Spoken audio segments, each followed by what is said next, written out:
KMF ಆಹಾರ ಘಟಕದಲ್ಲಿ ನಡೀತಾ ಇದೆಯಾ ಗೋಲ್ಮಾಲ್ ಅನ್ನೋ ಅನುಮಾನ. ಹಾಲು ನೀಡೋ ಹಸುಗಳಿಗೆ ಕೆಎಂಎಫ್ ವಿಷ ಕೊಡ್ತಾ ಇದೆಯಾ?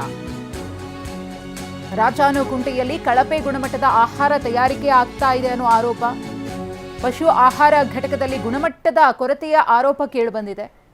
ಹೈನುಗಾರಿಕೆಯನ್ನೇ ನಂಬಿ ಬದುಕನ್ನ ಕಟ್ಕೊಂಡಿರುವಂತಹ ಅನ್ನದಾತರು ಈ ಕೃತ್ಯದಿಂದ ಇದೀಗ ಕಂಗಾಲಾಗಿದ್ದಾರೆ.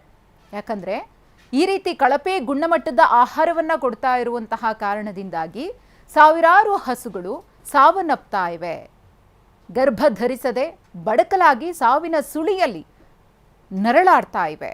TV9ನಲ್ಲಿ ಕೆಎಂಎಫ್ ಫುಡ್ ಹಗರಣದ ಎಕ್ಸ್ಕ್ಲೂಸಿವ್ ಮಾಹಿತಿ. ಕೆಎಂಎಫ್ ಪಶು ಆಹಾರ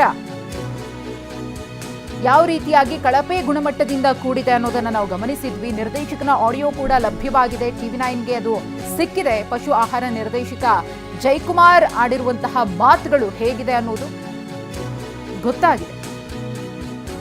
ಅಧಿಕಾರಿಗಳ ಜೊತೆ ಡೀಲ್ ಕುದುರಿಸಿರುವಂತಹ ಜಯಕುಮಾರ್,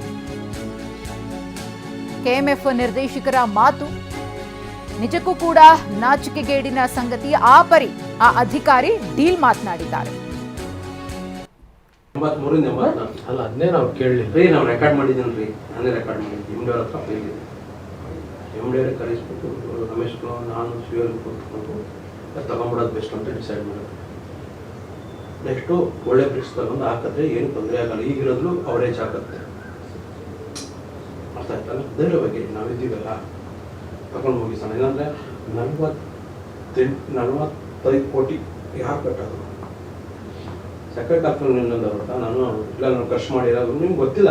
ನಿಮ್ಗೆ ಒಂದು ಪಾರ್ಟ್ ನೋಡ್ತಾ ಇದ್ರ, ಇನ್ನೊಂದು ಪಾರ್ಟು ಅವನು ನನಗೂ ದೊಡ್ಡ ಗಲಾಟೆ ಆಗಿದೆ. ಅವರೆಲ್ಲ ಅಂತಾರೆ ಮಿನಿಸ್ಟರ್ ಕಡೆಯವರು. ಇಲ್ಲಿ ನೋಡ್ರಿ ನೋಡಿ ಎದುರ್ಕೋಬೇಡಿ, ಧೈರ್ಯವಾಗಿ. ನಾನು ಒಂದು ಪಾರ್ಟಿ ಐತೀನಿ ಅದಕ್ಕೆ, ನೀವು ಒಬ್ಬರೇ ಅಲ್ಲ.